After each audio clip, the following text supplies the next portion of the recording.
I'd like to begin by sharing with you a reading on the topic of security.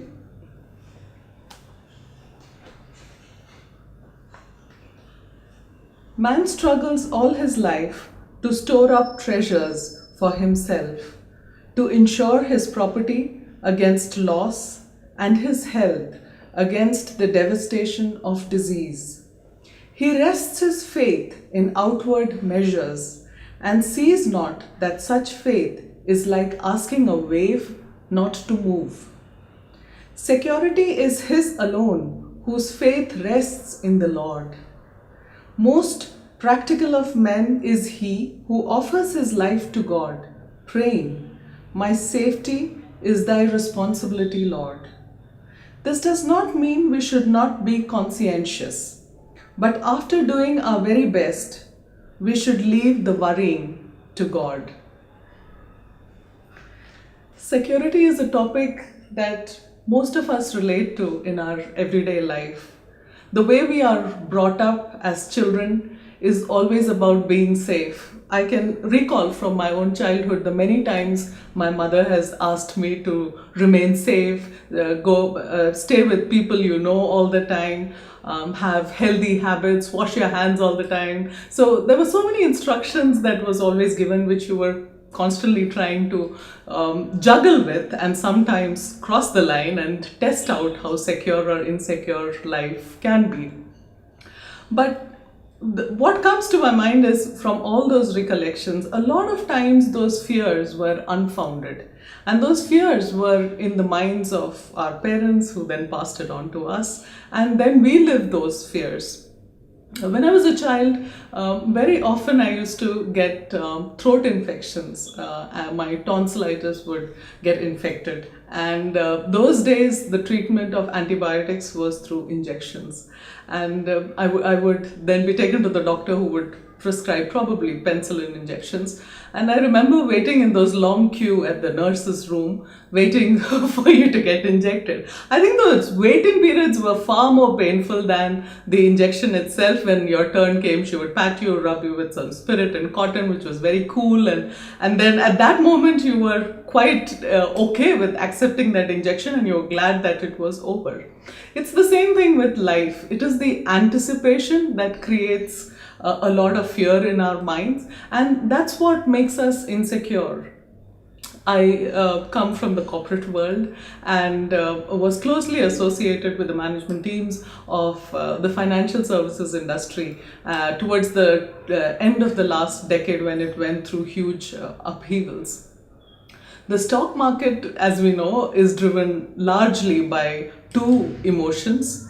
There is fear and there is greed. But people like, I was reading a quote from Warren Buffett, who was sharing that he chooses to beat conventional wisdom. And he says, when everyone is fearful in the market, be greedy. And when everyone is greedy in the market, be fearful. And I think he has proven this theory over the years through his firm. And it applies so much to life that we should stay away from all the fears that come to us, but that as human beings is just so difficult to remember and to execute in our lives. So we end up being slaves to our fears. And these fears then manifest in our lives in many different forms. At a very physical level, and I have Dr. Amit here who would vouch for this in the room with me at the webinar. The physical manifestations are many in terms of organs. It affects the heart, it affects the brain, it affects the nervous system, and then you get into various symptoms, and then you get into conditions, and you have a condition of anxiety, and then you are insecure about practically everything in this world.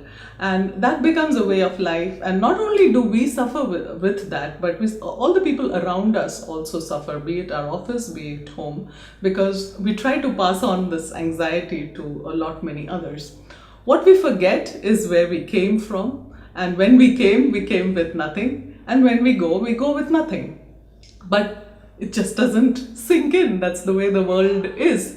So we spend a good part of our lives planning out for various eventualities. So when you're a child, you're told to score good marks so that you would get admission into the right college. And that's a big insecurity. Every examination is an insecurity. And you just hope that you make the cut. And then you get into college, and then campus is a huge insecurity. And you're wondering on day one, do the right firms pick me up? Do they give me the right amount of money so that I have the right currency for confidence in this world and for respect, which we associate with money and position.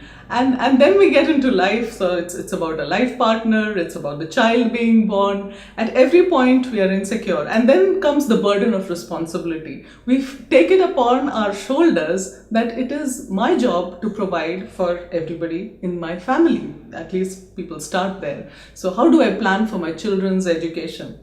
I was skimming through the Economic Times Wealth magazine that comes out on Mondays this morning, and it had such a graphical representation of how to plan for retirement. And it said that in the first 30 years you should save X amount of money, which is a quotient of what your annual income is, and if you chose to retire at 60, then you should have a balance of 6 times the annual income that you have at this point of time. And I was thinking, whoa, is that exactly how it works? Because a few years ago, I saw when the financial meltdown happened in Europe, many people having to come out of their retirement because their entire retirement money was wiped out in the financial crisis. Probably it was a play of greed and fear, but that's what happened to them. And many were left homeless in many parts of the world.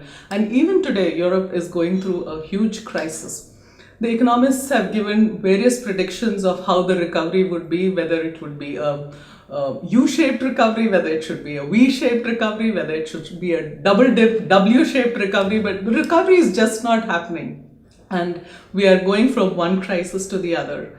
And that then brings us to the point as to, is it really within our control? Does anybody really know how it works? And to me, the answer strikes probably not. We are just playing with what we know and bringing in more and more complexity into our lives. So these days in business, the whole focus is on data analytics. So we deal with big data and we look at all the historical data, and based on the historical data, we try to predict what the future would look like. Do those predictions always come true? Well, time tells, but by the time time tells, it's a lot late. But we have in our teachings solutions for all these conditions. Paramahansa Yogananda thought of this many years ago, many decades ago, and there is even a book that he wrote called How to Have Courage, Calmness and Confidence. And I'd like to illustrate the message he had for us by reading to you a very short story that he wrote in this book. It's quite an interesting perspective on how we view life. So let me read this for you. The lioness who became a sheep. A lioness, huge with an unborn baby lion in her body, was growing weak from the lack of food. As the baby lion grew heavier within her, she could not move quickly enough to catch any prey. Roaring with sadness and hunger and heavy with the baby lion, the lioness fell asleep at the edge of the forest near a pasture. As she dozed, she dreamt of seeking a flock of sheep grazing. When, in her dream, she pounced on one of the sheep, she jerked herself awake. With surprise and great joy, she discovered that her dream was true. A large flock of sheep grazed in the pasture right near her. Forgetting the heavy baby lion in her body and impelled by the madness of hunger, the lioness pounced on one of the young lambs and took it to the depths of the forest. The lioness did not realize that during the exertion of her mad leap at the lamb, she had given birth to the baby lion. The flock of sheep were so paralyzed with fear by the attack of the lioness that they couldn't run away. When the lioness had departed and the panic was over, the sheep woke from their stupor. They began to bleat out lamentations for their lost comrade, when, to their great astonishment, they discovered the helpless baby lion crooning in their midst. One of the mother sheep took pity on the baby lion and adopted it as her own. The young lion grew up amidst the flock of sheep. Several years passed, and there, with a flock of sheep, roamed a huge lion with a long mane and tail, behaving exactly like a sheep. One day, another lion strolled out of the nearby forest onto the green pastures, and to his great delight, beheld his flock of sheep. Thrilled with joy and whipped by hunger, the great lion pursued the fleeing flock of sheep, when, with amazement, he saw a huge lion with a tail high up in the air, fleeing at top speed ahead of the sheep. The older lion paused for a moment, scratched his head, and pondered within himself. I can understand the sheep flying away from me, but I cannot imagine why this stalwart lion should run at the sight of me. This runaway lion interests me. Ignoring his hunger, he raced hard and pounced upon the escaping lion. The sheep lion fainted with fear. The big lion was puzzled more than ever and slapped the sheep lion out of his swoon. In a deep voice, he rebuked, "What's the matter with you? Why do you, my brother, flee from me?" The sheep lion closed his eyes and bleated out in the sheep language, "Please let me go. Don't kill me. I am just a sheep brought up with the yonder flock." "Oh, now I see why you're bleating." The big lion pondered again, and a great idea flashed upon him. He caught the sheep lion by the mane with his mighty jaws and dragged him toward a lake at the end of the pasture. When the big lion reached the shore of the lake, he pushed the sheep lion's head so that it was reflected in the water. He began to shake the sheep lion, who still had his eyes tightly closed, saying, "Open your eyes. Look, you're not a sheep." "Bleat, bleat, bleat. Please don't kill me. Let me go. I'm not a lion, but only a poor, meek sheep," wailed the sheep lion. The big lion gave the sheep lion a terrible shake. The sheep lion opened his eyes and was astonished to find the reflection of his head was not a sheep's head as he expected, but a lion's head, like that of the one who was shaking him with his paws. Then the big lion said, "Look at my face and your face reflected in the water. They are the same. My face roars. Now you must roar instead of bleating." The sheep lion, convinced, tried to roar, but could only produce bleat mingled roar. As the older lion continued to exhort him with the slapping paws, the sheep lion at last succeeded in roaring.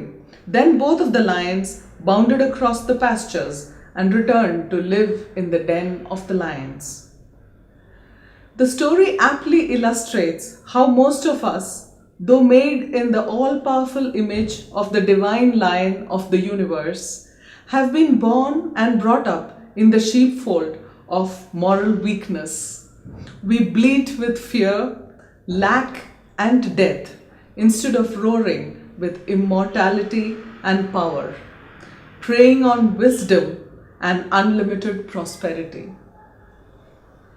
So our whole journey in this lifetime is about reclaiming the glory that we have forgotten, how we have forgotten where we came from, and how we forget where we have to go back to. A lot of times Paramahansa Yogananda says our prayers, even when we are in desperate situations, are beggar-like.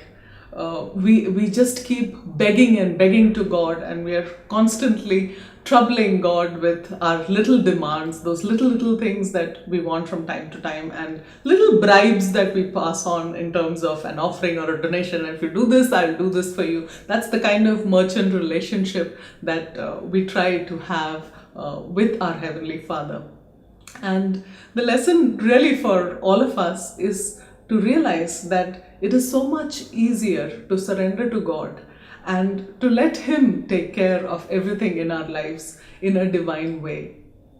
The divine plans are always much grander and much more beautiful than what we as human beings can plan. And so what we really need to do is imbibe in our lives these teachings which help us to cross that bridge of fear and to take the hands of God. When we put one hand out, He receives us with both hands and helps us cross all our fears and worries and all the chasms that are between Him and us. The affirmations were one such practice which helps us tide over the tough times and the insecurities, be it of work, be it of relationships, be it of what's happening around in the world around us, be it about money, be it about health. With affirmations, we definitely have a very powerful tool within our very easy reach in day-to-day living. There are a few techniques we need to keep in mind as we use affirmations as a technique. One, they are sayings of truth which have very powerful vibrations to them. And so therefore it is important that how we say those affirmations. We need to say the affirmations with three critical ingredients. One is our own belief and conviction in the affirmation and the fact that it will work. Doubt takes away the possibilities of an affirmation working for us. The second point is concentration. We need to affirm with positivity and with concentration. We need to put our focus at the point between the eyebrows, which is the seat of concentration. And the third important part is the devotion. To open our hearts to the love of God and make sure that we tune in to that love, and with that love, like a child seeks love and attention from the mother, we call God Divine Mother because of that aspect of love, which is so much easier to be able for us to attune into our everyday life. So these three things are key when we do an affirmation. So affirmations are one technique that you could very easily practice at home. There are a few things that Paramahansa Yogananda recommended apart from affirmations. He talked about worry feasts and worry fasts. Worrying is something that comes to us very naturally the moment we are in a mode of anxiousness or fear or insecurity or general nervousness. And he said, for somebody who gets into the habit of worrying, just one thing leads to the other. And there are some tendencies and situations that make us more worryful, so to say. One of them is when you're under tremendous pressure, when you're trying to do something which takes longer in a lesser amount of time, or you're trying to do many things in a very short span of time. And that pressure kind of builds in, and then you get pulled into it. And the way fear works is like a magnet. So if you have a little bit of fear, then it starts to actually attract those situations that one imagines in one's mind. They start becoming real in life, and then you are just left with catching up and trying to cope with one, and then something else goes wrong. And when these cycles set in, and these cycles are bound to set in our lives, so all that we can control is ourselves. There is this term control freaks, which are people who try to control the impossible and believe that they are actually controlling a situation or something that's trying to happen, or people or relationships. But actually it is God who is controlling this whole universe, and we just need to surrender to His power. So then what starts to happen is you start worrying. So then you're not able to sleep. When you go to bed, you're worrying. When you get up in the morning, you're worrying. And that's what Yogananda humorously termed a worry feast. So you have a feast of worries, all kinds of worries, and you have excess doses of worries. But it is possible to heal the situation by going on a worry fast. And he gives a very practical way of how to go on a worry fast. So he says, start with 5 minutes and tell yourself, the next 5 minutes, I'm not going to worry. Of course, when you're in a situation of anxiety, that's going to be difficult, because how do I not worry? Because worrying comes so naturally to me. But make that 5 minutes, then 10 minutes to 1 hour. So morning 7 to 8, I won't worry. In the evening 8 to 9, I won't worry. And be a little strict with yourself. And you will find that with the affirmation and with your willpower, you will be able to have what it takes to stop worrying for those little intervals. And then you slowly expand it. Meditation, of course, is another beautiful gateway into peace, which then promotes calmness, courage and confidence, and gives us the strength to find the solutions that we need to find in our lives. Solutions come from the superconscious. Problems are in the subconscious. So the journey has to be from the subconscious into the superconscious. And the tools to achieve that journey that we can take along with us are daily meditation, a good balance of physical, mental, and spiritual and emotional needs of the body. So if you're not doing a lot of exercise, it's important that you at least go for a walk or do some little bit of exercise that works up the heart and the mind in the morning or evening, whatever time you're able to find. Watch your diet. If it has very high intakes of sugar and starch, then that builds cause for worry and also manifests physically over a period of time. The kind of people that we spend our time and day with is also important, and we need to find those little moments of solace through the day which can help us to come back into our center and find the calmness and peace that we need in order to feel secure in our lives.